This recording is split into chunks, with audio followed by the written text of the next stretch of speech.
स्पेरी ने और further experiments conduct किए जिसके अंदर स्प्लिट ब्रेन सब्जेक्ट का ये कहा गया कि वो सिर्फ वही कम्युनिकेट कर सकता है जो कि उसके लेफ़्ट हेमिस्फेयर में हो, क्योंकि लेफ़्ट हेमिस्फेयर के अंदर जैसे मैंने पहले भी बताया कि ब्रोकास एरिया होता है which is responsible for speech and language related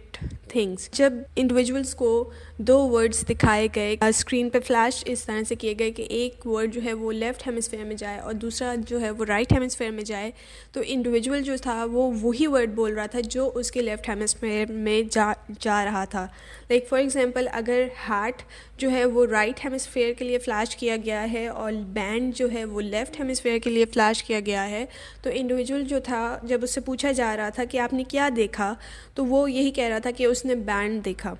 और उसके बाद उससे जब पूछा गया कि और दूसरा वर्ड क्या देखा, तो उस पर वो तुक्के मार रहा था, जैसे rubber band, rock band, band of ribbons, और बहुत कम लोगों के तुक्के लग रहे थे हार्ट बैंड के, यानी उन्होंने हार्ट देखा नहीं था लेकिन वो सिर्फ उस पर तुक्के लगा रहे थे। दे वर जस्ट गेसिंग दैम। इसी तरह जब दूसरे वर्ड्स दिए गए लाइक की केस या सूट केस, तो उस पे भी सिमिलर रिजल्ट्स ही आ रहे थे कि जो लेफ़्ट हेमिस्फेयर परसीव कर रहा था वही वो बोल रहा था और राइट हेमिस्फेयर जो देख रहा था वो नहीं बोला जा रहा था उससे। तो राइट हेमिस्फेयर में जो वर्ड जा रहा था वो नहीं बोल पा रहा था, सिर्फ लेफ़्ट हेमिस्फेयर का जो वर्ड था वो जो सब्जेक्ट था वो बोल पा रहा था। इसी तरह एक और एक्सपेरिमेंट किया गया था जिसके अंदर जो सब्जेक्ट था डिवाइडेड ब्रेन सब्जेक्ट, उसको ब्लाइंड फोल्ड किया गया था। उसके लेफ़्ट हैंड में रोज़मर्रा इस्तेमाल की कॉमन चीज़ें दी गई, like for example toothbrush, com and की केस। तो जब उस सब्जेक्ट लेफ़्ट हैंड में दिया गया तो वो और उससे पूछा गया कि ये क्या चीज़ है, तो वो उसका बाकी सारी चीज़ें बता रहा था कि डिमॉन्स्ट्रेट कर रहा था कि लाइक फॉर एग्जांपल अगर कंघी है तो वो सर में मार रहा था और अगर टूथब्रश है वो दांतों में मार रहा था कि ये चीज़ है, लेकिन उसे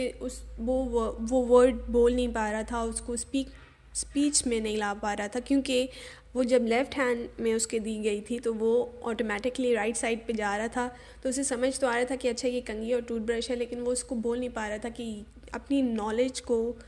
बोल नहीं पा रहा था। वो सिर्फ वो उसे प्रॉपर डिमॉन्स्ट्रेट कर रहा था, लेकिन he wasn't able to express knowledge in speech. तो लेकिन अगर जिगलिंग ऑफ द कीज़ होता था, लाइक अगर की चेन उसे दी जाती थी की केस, तो वो जिगल करता था, या फिर गलती से जो राइट हैंड है वो लेफ़्ट ऑब्जेक्ट को टच करता था, तो वो अचानक से उसे पता चल जाता था कि अच्छा ये चीज़ है, वरना उसे नहीं पता चल रहा था कि व्हाट इज़ गोइंग ऑन। तो ये थी आज की वीडियो जो कि बहुत इंटरेस्टिंग और इन्फॉर्मेटिव थी। अगर आपको अच्छी लगी do like and subscribe to my channel. फिर मिलती हैं नेक्स्ट वीडियो में। टिल देन टेक केयर, अल्लाह हाफिज़।